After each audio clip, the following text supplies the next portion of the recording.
आज हम बात करने वाले हैं ईडी के बारे में। आप जानते हैं कि वर्तमान में यह चर्चा में हमेशा रहती है।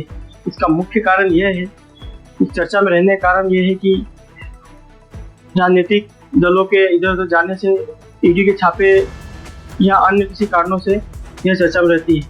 आपको पता होगा कि ईडी जो है एक केंद्र सरकार की एजेंसी है जो धन शोधन पे कार्य करती है।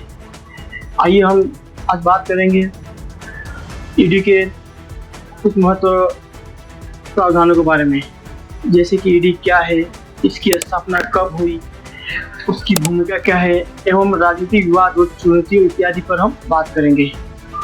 सबसे पहले हम ये बात करते हैं कि ईडी कौन से मंत्रालय के अंतर्गत आती है। ईडी जो है वित्त मंत्रालय के अंतर्गत कार्य करती है। अब हम बात करने वाले हैं ईडी क्या है। इसके मुख्यतः दो बिंदु हैं। पहला बिंदु यह है कि यह एक कार्यकारी संगठन है जो कि निदेशालय के रूप में दिखाई देती है। और दूसरा प्रमुख बिंदु यह है कि निदेशालय ऐसा संगठन होता है जिसे नियमों का संचालन करना है। जैसे कि ईडी का क्या कार्य है, इसका नियमों का संचालन करना निदेशालय द्वारा किया जाता है। आइए हम जानते हैं कि इसकी स्थापना कब हुई। इसकी स्थापना 1956 में हुई है। इसके मुख्यतः तीन बिंदु है। जैसे कि आप जानते हैं कि इसकी स्थापना 1 मई 1956 को इसकी अपना वित्त मंत्रालय के आर्थिक मामलों के विभाग में किया गया था। उसके बाद इसमें कुछ परिवर्तन करके आइए हम दूसरे पॉइंट के बारे में जानते हैं, दूसरे बिंदु के बारे में जानते हैं। 1973 से 77 के बीच में यह संस्था कार्यकारी एवं शिक्षण विभाग में स्थानांतरित कर दी गई थी। जैसे कि जानते हैं कि 1956 में इसकी स्थापना हुई एवं कुछ वर्षों बाद सरकार बदलती गई केंद्र में, तो अपने अपनी विचारधारा के हिसाब से इसे मंत्रालय का विभाजन किया गया। साल 1973-77 के बीच संस्था कार्मिक एवं प्रशिक्षण विभाग में स्थानांतरित कर दी गई थी। उसके बाद आज के तारीख में संस्था वित्त मंत्रालय के एवं राजस्व विभाग में पाई जाती है, जिसका कार्य यह है कि धन शोधन अधिनियम, जो भी धन से जुड़े हुए मामले होते हैं, इस मामलों पे इसका निगरानी एवं कार्य, इस मामले का निवारण करना इसका कार्य है। ईडी के दो प्रमुख बिंदु पर हम नजर डालेंगे।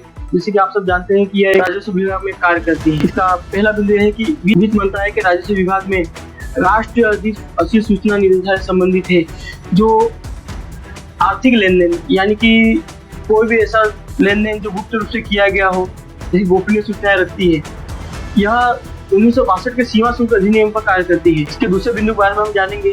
जैसे कि वित्त मंत्रालय के राजस्व विभाग में प्रणाली एवं आंकड़ों प्रबंधन महानिदेशालय पाया जाता है, जो कि चोरी यानी कि कोई भी व्यक्ति जो टैक्स चोरी करता है उससे पकड़ना, इस पर निगरानी रखना, आंकड़ों का विश्लेषण करके उस पर छापे मारने आदि का कार्य ईडी द्वारा किया जाता है। आइए हम बात करते हैं ईडी की क्या भूमिका है।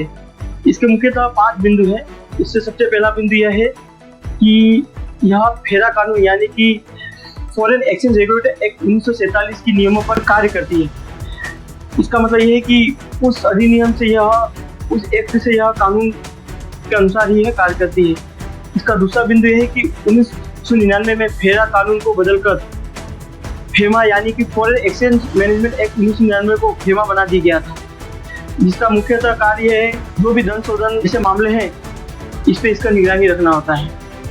तीसरा पॉइंट यह है कि विदेशी मुद्रा यानी प्रवाह का प्रबंधन ईडी द्वारा किया जाता है।